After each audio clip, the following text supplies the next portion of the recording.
Hi, this is Kara from the Special Needs Mom podcast. And this is Angela from Especially Organized, Sensible Solutions for Special Needs Moms. We have this heart for special needs moms. And so we thought, you know what, let's combine forces.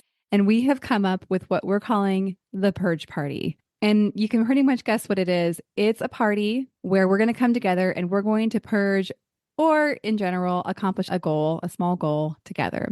So we have set this for January 27th, starting at 8 o'clock for my Pacific Coast people. Which means 11 o'clock for all of you on the East Coast. So this is an opportunity. If you have something on your to-do list that has just been stuck there and you are wanting to move it up on the list, you're wanting to tackle, maybe it's a space or an area of your home or a category in your home that has just needed a little time and attention. This is your opportunity for you to be online with us while you work and have access for us to help you answer your questions, help guide you, and just serve you for those 2 hours. Yeah, exactly. And I think you can tell like what we've designed is just this very high level of support for that project that you just haven't been able to tackle on your own. The thing that we are envisioning is that you get to leave this purge party feeling so accomplished because you did the thing. You started the year off getting that thing done that you were stuck on last year. And so it's a momentum builder, if you will. You can go ahead and sign up. We have a link ready for you. And we are offering this for $40 for the whole experience. Absolutely. And we hope you'll join us. I think it's going to be really fun. It's going to be a great group of moms of special needs kids. So we all get each other. We all have an understanding of what it's like to have something on our to-do list, but just we haven't been able to tackle it yet. So I hope that you will join us. We're super excited to bring this to you, and we are thrilled to work with you. All right. We'll see you all there.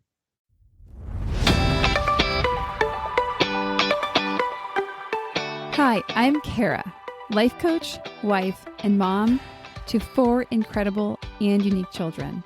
It wasn't all that long ago that my son received a diagnosis that had my world come crashing down. I lacked the ability to see past the circumstances, which felt impossible, and the dreams I once had for my life and family felt destroyed. Fast forward past many years of surviving and not at all thriving, and you'll see a mom who trusts that she can handle anything that comes her way and has access to the power and confidence that once felt so lacking. I created the Special Needs Mom podcast to create connection and community with moms who find themselves feeling trapped and with no one who really understands. My intention is to spark the flare of possibility in your own life and rekindle your ability to dream. This isn't a podcast about your special needs child. This is a podcast about you. If you are a mom who feels anxious, alone, or stuck, then you are in the right place. Welcome. Hello and welcome to the Special Needs Mom podcast. Today I bring to you a community-style episode. I call these community huddles. I really love that term because, I'm a coach and then like a huddle, you kind of see how it works together. But I really love the visualization of us moms literally standing in a circle, shoulder in shoulder, kind of coming up with a plan together, supporting each other, helping each other, cheering each other on. I don't know. It all works so well. Today's huddle conversation is with 4 moms plus myself. You'll get to meet Brooke and Jenny and Kristen and Rachel. And we're focusing our conversation around what we're calling settling in. We started school, a little bit over a month ago, maybe more than that for some of us, but we're kind of in the rhythm, in the groove, or not.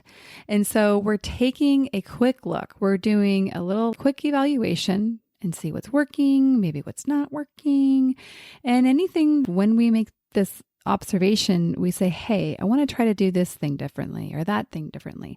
So you're going to get to hear us in our own thought processes, coming up with our own ideas, supporting each other, kind of having aha moments. And I hope that you have a couple for yourself. So my hope for this episode is that you take away 1 or 2 things. And I hope they're little because you know what? Little things make a big difference. But that you actually implement them or you try them and then you see if they work or they don't work. So all about experimentation is what I always like to say. and enjoy the episode. These ladies are among my favorites, and I know that you'll enjoy them as well. So I want to also mention that if you want to deep dive into this evaluation process that I don't explain a lot in the episode, but I obviously used it, you can go back to the episode that aired this year on June 28th, episode 152. I'm sorry, I didn't grab the name, but there is a full episode on the evaluation process because it is something that we can apply kind of all over the place. Well, I think that sets us up, and we're ready to get into the episode. Welcome to the Community Huddle. This is a special type of combination. We get to hang out as a community and also share this conversation with the wider podcast community. Before we get into conversation, what I wanted to do is quickly introduce who is with us today. So I'm going to have everybody share their name, where they're from, and a little bit about their family situation. And I'll go first. Some of you might be like, this is my first episode. I have no idea who this lady Kara is. So I'm Kara, and I'm from San Diego, California, specifically North County, San Marcos, for any of you that know that area. And I have 4 kids. They're aged 16, 14, 11, and 6. And I did have to focus pretty hard to get all those right. And my 14-year-old is my child with a cornucopia of disabilities. He is a multiple brain tumor survivor. And so he lives with partial blindness, hemiplegia, so half of his body is differently functioning than the other half. He has a medical condition called panhypopituitarism, which means he doesn't have a pituitary. So all the supplemental hormones he needs are as a result of that. And then we have the frontal lobe damage. We have some impact from the tumor resection. And so we deal with a lot of behaviors, impulsivities, executive function type of stuff. So I think I got them all. I kind of have to do a body scan to remember all the different things that are part of his picture. And most specifically right now, like we're really struggling with his foot. On his hemiplegic side, like that foot is just giving us so much trouble, the whole leg. But anyhow, so that's a quick snapshot of me. And Rachel, would you like to go next? Hi, everyone. I'm Rachel. I live in Northern California near Sacramento. It's called Elk Grove. And we live just the 3 of us, my husband and my daughter. She's 8 years old, about to be 9 this coming January. She has a rare genetic disorder, which causes pretty much a global delay in all areas. We are still working on gross motor, independent walking, and I'd say our biggest challenge right now is definitely communication. She's nonverbal. Well, I'm so glad you're here. Jenny, would you go next? Hi, I'm Jenny, and I'm in central San Diego. I have my husband of 12 years and 3 kids, 11, 8, and 7. I almost forgot to. I'm like, this is a hard question. Yeah, I was like, oh, I got to think of their ages ahead. And my youngest daughter, who's 7, she has Down syndrome, and she was diagnosed at birth. And so, yeah, we have some different challenges and some different joys in that. So, yeah, that's our family. Welcome. Thank you. Brooke, would you like to go next? Sure. My name is Brooke, and my daughter's name is Lily. She just turned 13. We live in San Diego. We're kind of in a little bit of a new season with her diagnosis. I've been on the podcast before, and I've listed her diagnoses before, but due to some recent testing and imaging, her diagnosis is most likely changing. I'm not quite ready to share that publicly, but I will share the way that she is affected. She has intellectual disability. She is nonverbal and has some self-injurious behaviors. So that's where we're at today. Thank you so much for being here. And thank you for honoring what you needed, right? Like you are not ready to talk about what might be changing. So thank you so much for that and honoring yourself and your family. And Kristen. My name is Kristen. I'm in Novato, California, so Marin County. I have Samuel, who's 11. He's a brain cancer survivor, 2-time. He relapsed when he was 3.5 and had to have radiation. So because of the radiation, there's cognitive loss and learning disabilities and all the fun things that go with radiation treatment. And then I have Wyatt, who is 8. He is autistic and has ADHD and sensory processing disorder. You also have a cornucopia over there. Am I remembering correctly that your son had the same tumor type as Levi's, craniopharyngioma? Am I making that up? No, he was medulloblastoma, so Okay. the back. Okay. There is another mom in the sphere that I chat with that does. So anyhow, thank you. We do chat a lot about brain Yes. tumor, though. Anyhow, let's get into our conversation. So back to school. So now at the time of this recording, it's the very end of September.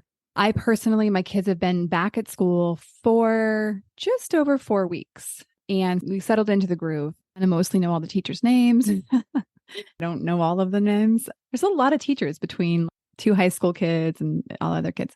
We're having some successes, some major improvements from last year with Levi's team, but we're not quite rolling along yet. And so I think now is an especially good time to talk about what's working and what's not, because as we all know, we have this little bit of a lull in it's not yet crazy. We're not yet trying to figure out Halloween costumes and Thanksgiving plans and then all the things that come with the holiday season. And so I know for my own self, I'm like, okay, I feel like now is a really good time to kind of close a couple of the gaps that we're having. And these don't have to be big gaps. Like one of the things I'm thinking about is like my kids have nowhere to put their backpacks. And so they just like throw them all over the house and it's annoying me. So I need to find a place for my kids' backpacks. Like this is a simple one, right?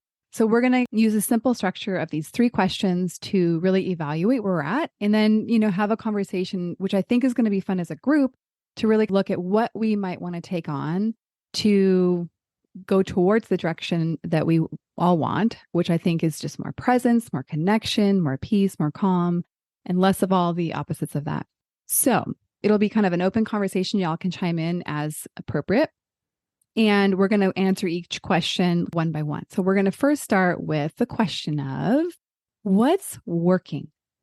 What's working in your life? What's working in how you're managing your children, their medical and behavioral stuff, as well as perhaps your marriage relationship and other areas of your life. So it doesn't have to be related to your child. It can be in any area of your life because I think we're all whole humans. I will open it to y'all to consider what is working. I'm happy to start. So what's working for me is something that we actually talked about with the pre-summer break podcast, which was having a visual calendar in our home rather than just the calendar on the phone. So we got a whiteboard calendar on the wall where we write down, even though the things are already in our phone calendar, we write down pretty much everything that is a family type of obligation, if that makes sense, like Lily's appointments, or even things as simple as it's time on Wednesdays, we have to take our trash cans to the street, like things like that, just to give us that visual reminder every time we walk by of all the things that are happening that day. We also started writing like our weekly menu on the calendar, which is super helpful for me. That's been something I started doing since summer break. And it's been a positive shift in our household. Lovely. Thank you so much for sharing. I'll jump in here while y'all continue to think. It's funny because I think oftentimes when we think of what's working, we're like, nothing's working. It's all bad, which is not true, which is why this question is really important to go first, to actually recognize what is working, because there are things in our life that are working. And so for me, one thing that is working is the food grocery thing I'm doing, which is Hungry Roots. And it's kind of a combination of a meal planning, grocery delivery thing. It's easy. It's not super expensive and it's working. Is it perfect? No, but it is working because it's taking a lot of load off of my shoulders. Even though my husband tries to help, this still works better. The other thing I would add is I have shared it on the podcast before. One of the things, and Rachel was at this retreat with me, I really kind of got clear last May of how much energy my home was contributing to. It was a negative experience, a negative energy source for me because my home, we'll just be frank, was quite ugly. We had moved into basically fixer-upper and really didn't do any fixing. So we finally said it's time. And so it hasn't been easy. I've talked about that on the podcast as well. But what's working is actually having an environment that to me is pretty. is beauty, is simple. And so it certainly is still a work in progress, but it's working to kind of see the fruits of that commitment, of that realization, and of course, investment. So who else will share what's working? Go ahead, Rachel. I actually had that exact thought. I was like, nothing, I don't know what's working. What's working is that she's back in school. No, I say for us, actually, what's working is something that I decided to do at the end of the summer was to pull back on additional therapy and take a break. She was doing outside horse therapy, which she loves, but now she gets at school, not as often, but she's still getting access to it. And so I decided to take a break from this session because I didn't know how her days were going to go. And I decided to take a long break from OT outside. And that's actually starting back up in October. And I'm already feeling anxious about it. I don't know if we'll continue it, but that was a big thing for me. My daughter, Audrey, started a new school and a brand new program this year. And so I didn't want to put extra things and expectations on any of us because she has a later day, not necessarily longer, but it goes later into the day and she gets really tired and fatigued. And so we don't have any obligations after school ever, which has been good, and routine is good. So I think that's probably the thing that's working best for us right now. Nice. Thank you. Go ahead, Kristen. I think for me, it's my husband. Sounds like the silliest little thing, but he'll come in when I'm starting dinner, or he is a hybrid remote in office worker. So when he is here, he'll come in and he'll be like, what do you need me to do? And before I'd always be like, nothing, I got it. It's okay. It's taken care of. And now I'm saying, oh, Samuel needs help with his homework, or I need the salad to be made for dinner, or can you unload the dishwasher? I think it's that thing that, you've kind of talked about this on the podcast. People ask you if you need help, but you don't really take them up on it. And now I'm like, oh, you asked? Okay, this is what I need help with. So that's been huge. And Beautiful. it makes me less bitter and it makes him more helpful. So it helps with our marriage too. 100%. I love the impression you did of yourself of I'm fine. I got it. You could even tell the energy was a little bit frantic, right? If I'm not fine, but I'm saying I'm fine. And so well done to make it's not a huge shift, right? It's not like you reinvented everything about your life. You just actually allowed him to help and you got specific about what you needed from him. Well done. All right. Anybody else? And if you already shared and you remember something else, pipe in again, but go ahead, Jenny. Yeah. So I was thinking about how recently my husband and I started these brief marriage meetings once a week that was recommended to us. And basically, you do a quick affirmation to each other. You do logistics, planning for the week. You do planning for future fun, which can be for yourself as an individual or a couple. And then you end on any concerns, problems that you want to air out. So anyways, I found that this has been really helpful, especially with starting the school year, because we're managing just our kids' schedules. And sometimes it feels like I'm doing 100% of the school and after school and all this stuff. And then we learned, my husband, he could drive my daughter to this thing or pick up my son here and just share a little bit more of the load. So that's been helpful to have a more coordinated, instead of in the middle of chaos, I'm please do this, do this. Mm-hmm. It's more planned ahead. So it feels less stressful in the moment, especially just sharing the kid load. So, yeah. Thank you so much for sharing. Anybody else have anything else to share on the what's working part? Go ahead, Kristen. Well, I want to say, Rachel, one of the discussions we had this year with Samuel is he is kind of physically, he kind of progresses out of certain sports just because the sports becomes more advanced.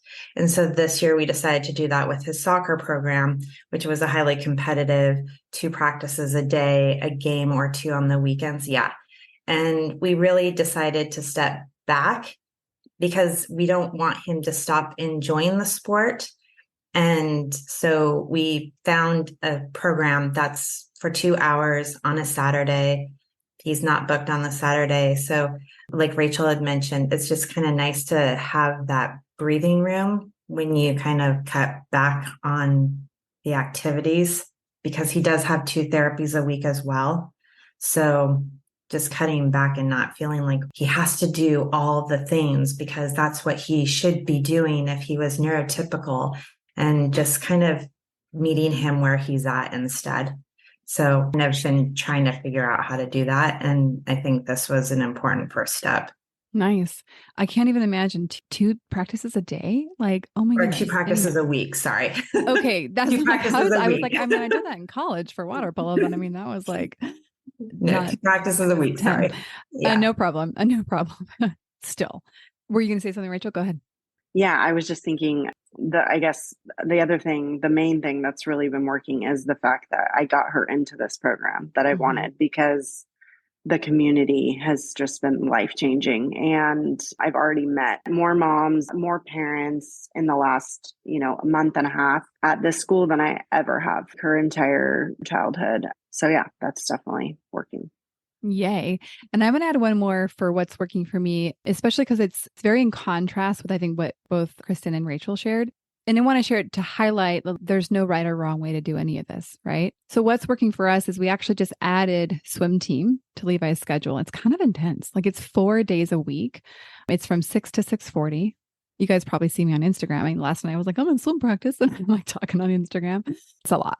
Plus all of the other appointments that he has. And I was just on the phone with his physical therapist yesterday trying to schedule. And it's, for me, I'm looking at, is it season rehabilitation for him, that it's not going to be forever. And I even had the thought yesterday, like maybe we'll do like 1 week, we'll just take everything off. We'll take a break from everything. I don't know yet. We're not there yet.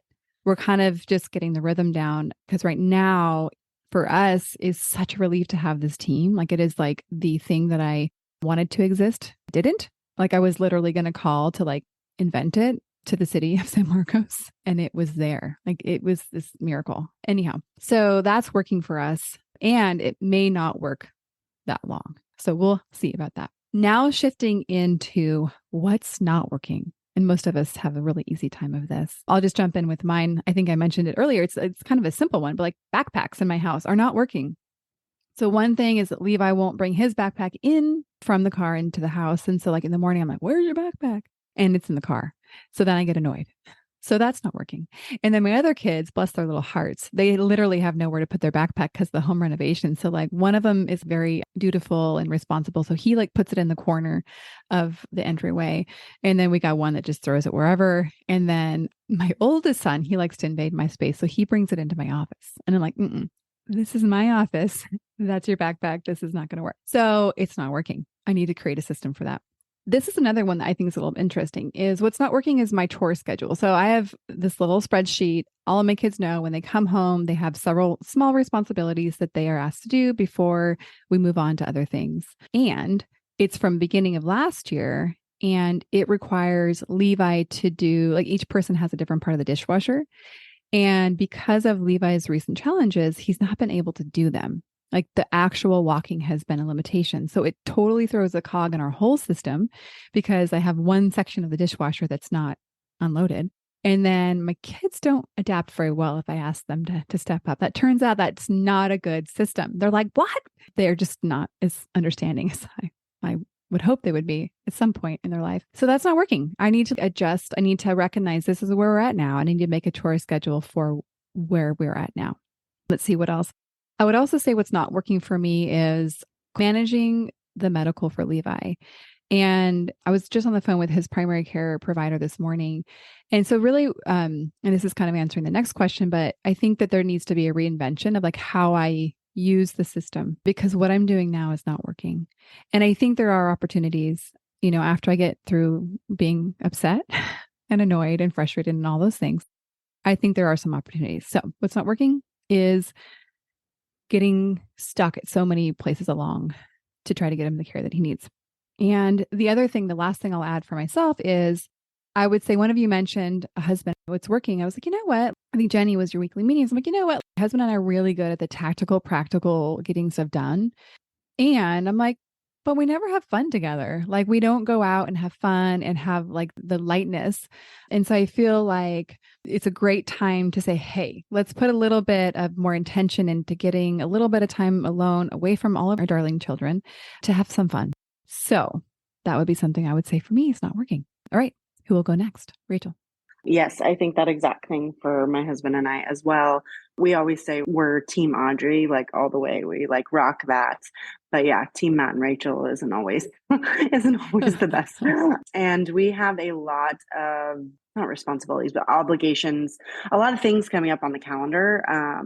And some of them are fun that we get to do together, but we don't have any just like, random date nights or, like planned little things for us. It's like, a wedding that we have to, get our parents to watch Audrey. And I just feel like there's always these things. So that's definitely not working. So I like the meeting check-in. We should probably do something like that. And then trying to just schedule a little bit more. We're really good, like I said, about anything related to Audrey and ourselves. So like, he gets to do the stuff he needs or wants, and then I get to do the stuff I want or need, but it's really hard to do the couple stuff. So, and then also what's not working is one of the challenges that we're having because we don't have a lot of caregivers for Audrey, don't have a lot of helpers. So that's also not working. So I'm currently on the hunt again for more people to help.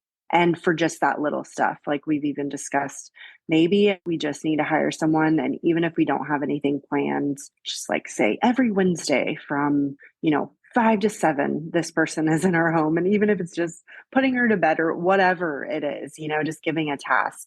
And that is the time that we do something or whatever. So that's kind of been on my back burner, working through that. But that's definitely has not been working for us. Thank you for sharing. Go ahead, Brooke. I'll piggyback off of Rachel because we actually do every Wednesday. And that's fun. I mean, I'm sure you have respite also through the state. And I think it's really easy to not use respite. And I recognize that pattern with us. And so we have every Wednesday is date night. And a lot of the times, like it's such chaos getting to the point of we're sitting in the car and then we get in the car and we look at each other and we're like, what are we going to do? That is something that is working, but also kind of what, you're saying, not caring for our marriage like we should. We just had this conversation last night. That's not working. Lily just turned 13 and we have not together had a night away from her since she was born, which also piggybacks into my biggest what's not working is not asking for the specific help and support that I need, not sharing the vulnerable realities of our life so that others can understand the kind of support that we need. I think like Kristen said, like, no, it's fine. We're fine. Like everything's fine. I think we all kind of have the tendency to say that like everything's fine when it's not. The truth is it's not. The truth is I haven't had a night away with my husband in 13 years and that's a problem. Are there people in our life who would be willing to step in and help? 100%. Have I asked for that? No, I have not. And that is on me. That's on us. And that's a problem. It's not working. So that's an intentional focus of ours right now is kind of taking that step to start being very specific in asking for what we need help with. Nice. Go ahead, Kristen. So I feel like it's interesting. I saw a thing on Instagram about how a teacher was like, we just aren't getting our cadence, like that rhythm. And I feel like we just haven't gotten our rhythm. And it was funny because I'm looking over to my right. Is this a beautiful visual planner of what the kids needed to do during the summer? But I have yet to update it for the school year.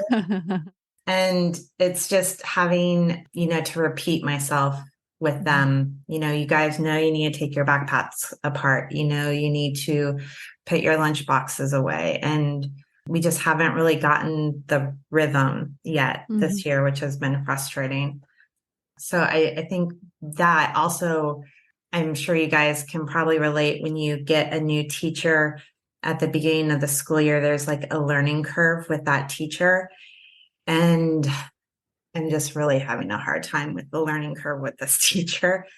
And my oldest is in 5th grade. There's a higher expectation of academics this year, and there's going to be more work, and his classroom's bigger.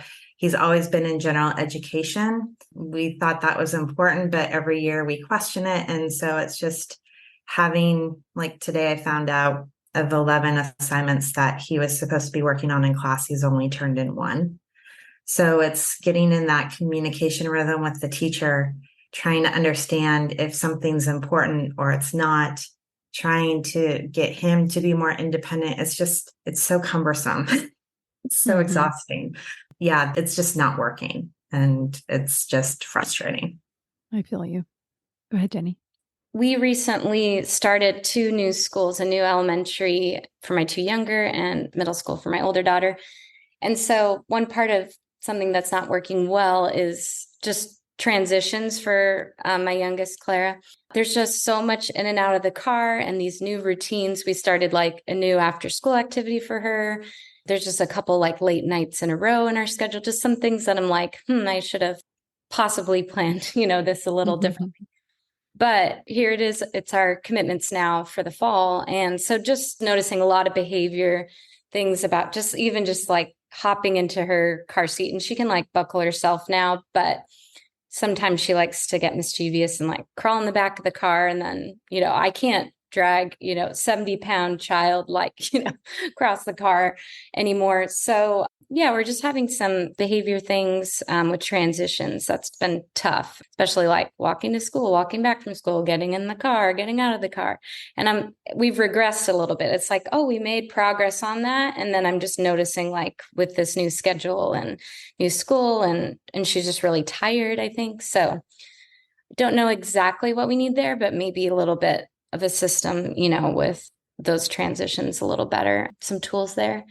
And then also potty training has not been working well. I've like stopped and started it several times.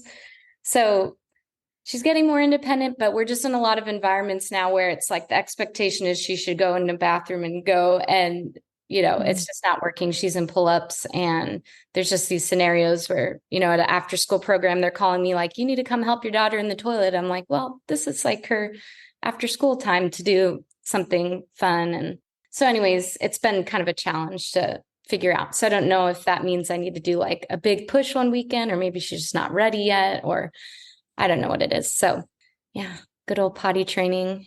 I'm ready to be done with potty training. So yeah, it's those little things where, because that is quite a few years behind us, but there were certainly challenges as a result of Levi's disabilities. And once you get past those things, you don't think about them, but when you're in them, they are very, very, very important. What I'll comment on is that, especially as you're sharing, Jenny, I think that what you said is, I don't know exactly what to do, right? So about transitions. And that's why actually just even identifying what's not working is so helpful, because you're like, okay, well, I know it's not working and I know it's this transition point. And so it's just a really good cue to try something different. I'll make something up for you. It might be like, hey, I need to give her more lead time, or I need to give her more margin time, because it's not working to have me feeling time crunched, because then I start to get a little escalated, then she gets escalated, and then everyone's escalated. So perhaps like the first, just one adjustment is I'm going to allow ourselves double the time that we have now. You just try it, right? And again, I don't know if that's the thing that you would try. I obviously made something up, but it just gives us a little place to start.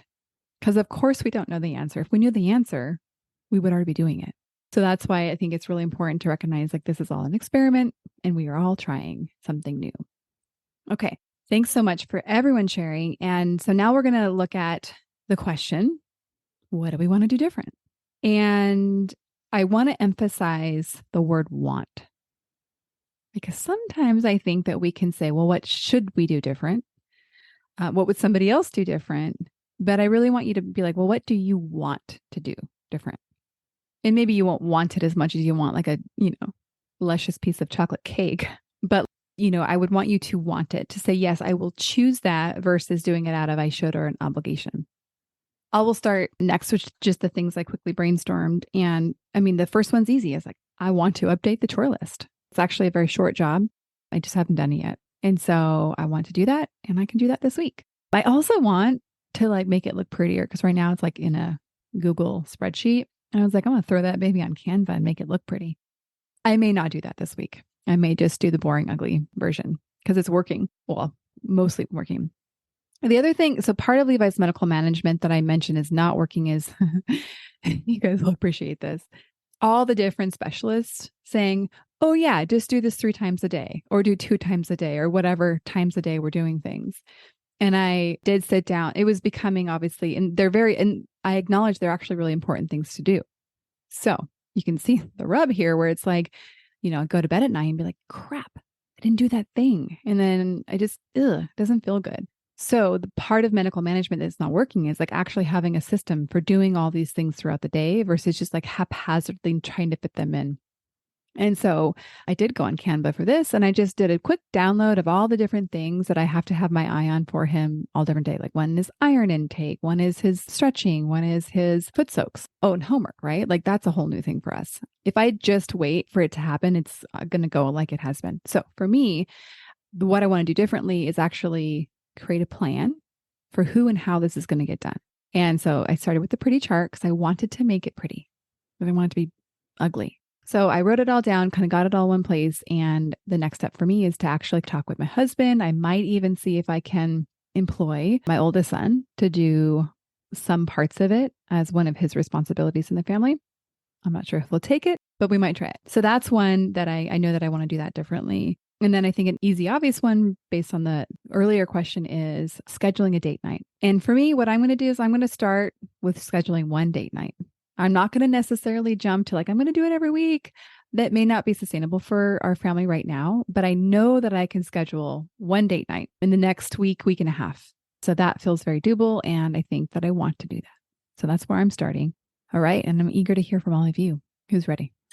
I've reached out to a couple people that have respite workers that they like, and they may be taking on more clients. So that's kind of been what I've been doing. And I've also, this new school that we're at is all kids of all ages with disabilities. So everyone has a lot of the same struggles, and they all use respite workers. So I also thought about reaching out to some of those parents and asking them as well. So my goal is to find hopefully 2 people that we can use and maybe alternate, maybe just like twice a month, one person, and twice a month, another. It's hard because it has to be the right fit of someone, who's either going to school or doesn't need the money, because it's not going to be a lot of time necessarily. So that's kind of the struggle that I've come across, because I've just already told myself like, no one's going to want to do that, but I don't know that. So I need to just ask, as Kara would tell me to do. And You're right. Yes. So that's the thing I'm going to start with. Reached out to our Alta caseworker to talk about someone that has been referred, and I'm trying to see if they can use our respite. Is currently my mom technically gets the respite, but she doesn't use them because she just helps when we need her. And anyways, she doesn't ever need it. I just have never been able to find anyone that I liked good enough to offer them like, hey, do you want to, actually be our respite worker? So I actually already started that this week. So that's something that I need to follow through with. That's my main priority for sure. So yeah, the date nights and just scheduling more people, like at least 2 people that local people, because all the people right now that help us with our family are not local. So it's great. Like I said, for those planned, we have a wedding in 4 months, we have a, whatever in this, but not just a weeknight of like, I just need someone for 2 hours. So Good. Like you said, update my fall visual planner. I did attend like an executive functioning class at the beginning of the school year of how to get your kids on board. And so putting stuff up everywhere in our house, like those visual planners, like one of the things she said is, put something up on the door before you walk out the door. So you take a moment, you pause, and the kids say, okay, we have this, this, this, and this. And you have it all and you can go. I'm sure you guys have heard this yourselves. all the psychiatrists and therapists and OTs are always like visual planners, visual planners, visual planners. So I just need to finally put them up everywhere in the house. And maybe that will help us also with that cadence. Like if they see it at the door, they know to take their backpack apart. If they see it in the kitchen, they know they need to do their reading and homework, and they know they need to do their chores. So just getting that in line. And then also, I think I just need to schedule a meeting with my son's teacher and just be like, how can we improve communication? What do you need me to check on a daily basis? And just taking that step to have better communication with her so that he doesn't fall too far behind. Great.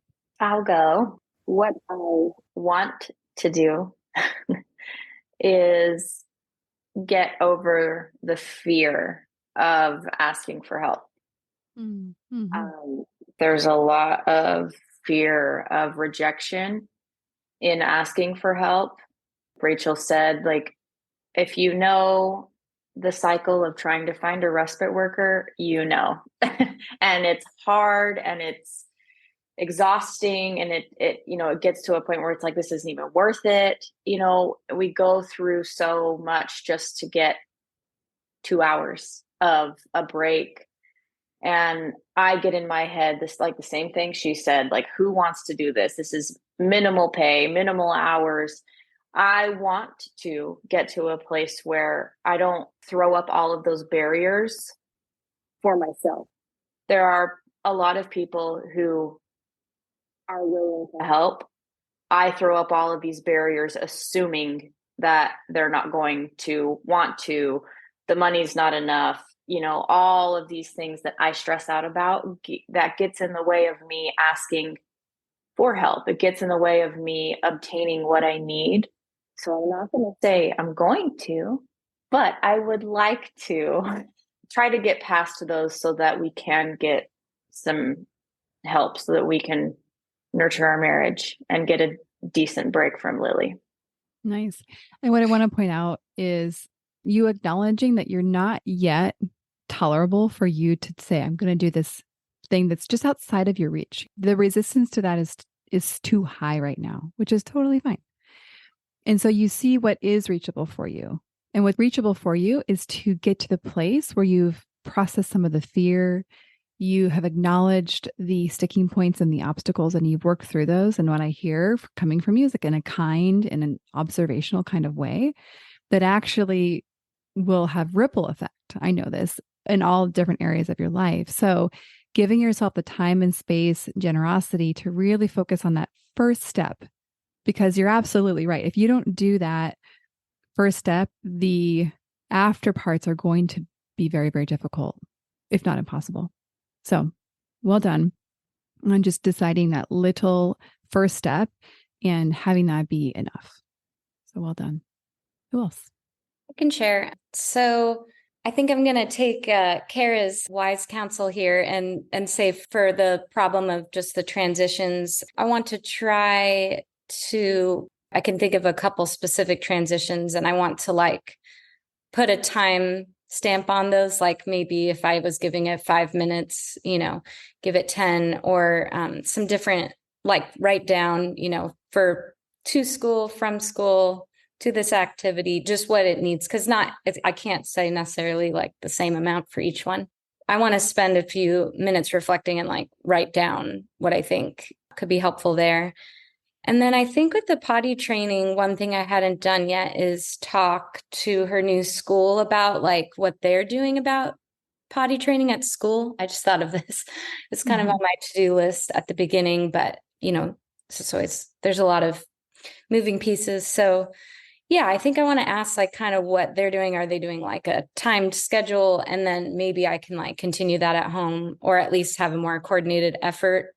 I think they're doing one thing that I don't really know. And then I'm just in control, right, of the time here at home and then at after school activities and stuff. So I think that could be helpful to just start a conversation with them and see, since it's new teachers, new school. I don't really know what their schedule policy is. So Yeah. And what could be really valuable about that is that the teachers likely aren't emotionally connected to her being potty trained or not. I mean, maybe they want her, I don't know. Maybe they have some thoughts and feelings about it, but likely it's a lot different than yours. And so their vantage point is so significantly different than yours that they might be like, oh, yeah, we do X, Y, and Z and it's working great. Or hopefully that's what they say.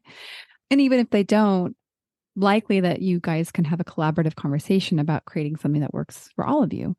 But I think that's what's great about getting that outside perspective that's not so close to it. Because, you as mother, my guess is, and also, dealing with like the stress of the after school program calling, there's likely a lot more emotional impact or reaction to what's going on. So that's a great next step, is to kind of just de-escalate it for yourself, like de-emotionalize it, and just to get to more like, okay, well, what's our tactical strategic plan? And then you can notice if like you have some emotional or some drama coming up about it and work through that. So, all right. Well, look at us even coming in like right on time. I'm pretty excited about that. Well, this to me was a very life-giving conversation. I love these. And so thank you, each of you, for coming and for sharing this with our wider community. I want to give all of you a chance just to say anything in closing that's just on your mind. You don't have to share, obviously, but I would just kind of say, well, is there anything you wanted to say or share to wrap up this conversation? Good luck.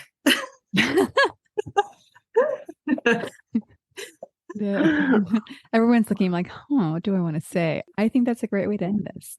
Yeah, good luck. And give everyone grace. Give yourself grace with easing back in. Yeah. And that's why often I say it's all an experiment, because I think an experiment implies like this may not work. And if let's just say we're in a lab, like, trying to make a new concoction, and we think, oh, if we put A and B together, like we're going to get C, and we don't. You're not like, oh my gosh, I'm the worst scientist ever. You don't have that thought. You just think, oh, it didn't work. What do I need to do next? Oh, maybe it was A plus D equals whatever. And so that's why I do use that language very intentionally, because it takes the weight and the pressure and like the heaviness and the meaning making out of it. We're all just trying to figure this out. All right. As we wrap up, and also Jenny shared a resource for the Marriage Meeting podcast. And so this is just one podcast that explains like how you could do a marriage meeting. But I think there's a book by this woman. I don't know her name off the top of my head, but. Well, that sounds incredible. And who wants a whole book when you can just listen to one podcast? No, just kidding. I love books. All right. Well, thank you for sharing that. We'll share that in the show notes, and maybe we'll do some type of check-in to see how it's going like in a couple months, and we can repeat the conversation for where we're at that time. We'll see what we do. Thank you, each of you, for bringing your spirits, your whole energy of who you are. You are a gift to me and to this community. So we'll see you on the next episode. One more thing before we officially wrap up this show. Sometimes when I'm listening to podcasts, I have the experience of wanting more. I'm listening at the very end thinking, I sure wish that episode didn't end. I invite you, if you feel in any way the same way, I invite you to the Special Needs Mom podcast community, which is a free group that I host on Facebook, where we as a community of fellow moms who listen to this podcast and are experiencing life in similar shoes, get to talk to one another, get to share stories, get to actually interact. I hope you'll consider joining. See you over there.